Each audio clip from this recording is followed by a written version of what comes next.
Makutano. À votre rencontre. Je suis Clive Dinkou, donc je suis d'origine camerounaise et je vis en Belgique. Et je suis ici en tant que rédacteur en chef adjoint du magazine Balater. Donc le magazine Balater, c'est un nouveau magazine dans le paysage libraire en Belgique.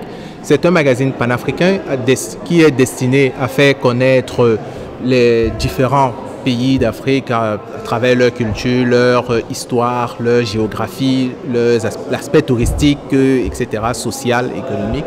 C'est un magazine qui se veut intergénérationnel, c'est-à-dire qui peut se lire aussi bien dès que l'enfant a appris à lire. Donc c'est pour ça qu'il est fait aussi en bande dessinée avec plein de dessins, dès que l'enfant a appris à lire jusqu'au 3e âge, donc jusqu'au moins jeune. Et le but, c'est vraiment d'abord la connaissance entre les pays africains parce qu'ils ne se connaissent pas et aussi la connaissance de l'Afrique envers les autres communautés. Le thème du débat, c'était l'entrepreneuriat des afro-descendants.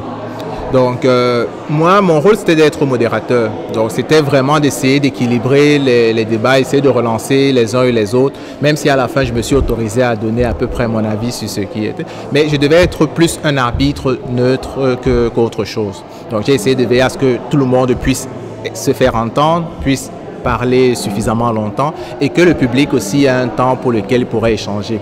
Je pense que les échanges ont été assez courtois. On a touché, grâce au retour d'expérience des entrepreneurs qui étaient là, quelles étaient les difficultés rencontrées, les difficultés avec lesquelles je me suis reconnu moi-même dans le magazine que nous faisions.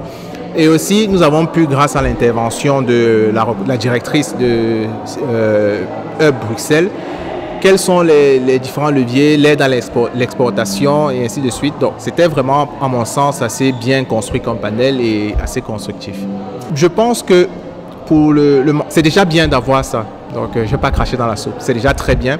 Mais je pense qu'on pourrait, au-delà d'une après-midi, tout simplement comme ça, autour de l'événement, organiser plusieurs thèmes. Donc, vraiment essayer de créer des carrefours de rencontres. Sur une plus longue période, peut-être une semaine, 2 jours, 3 jours, faire un véritable forum. Ok, on profite du Mandela Day pour parler des afro-descendants en Belgique, mais vraiment alors, pourquoi pas créer un forum entre les entrepreneurs et les pouvoirs publics, créer vraiment ce lobbying plus actif, que ce soit vraiment autour de cette journée-là, donc autour de cette semaine, quelque chose dans ce sens-là. Donc moi je pense que le Mandela Day, c'est une très belle initiative, mais qui doit être développée. Et surtout, nous devons nous impliquer plus dans la préparation. Je trouve dommage que ce soit le Parti socialiste qui porte cela parce que j'ai eu quelques remarques dedans que c'est un événement politique, alors que pas du tout. Ils se sont relativement mis en retrait, j'apprécie ça. Mais si ça peut vraiment être transpartisan et porté par la communauté aussi, donc plus par les plus anciens et autres, ce serait nettement mieux pour moi.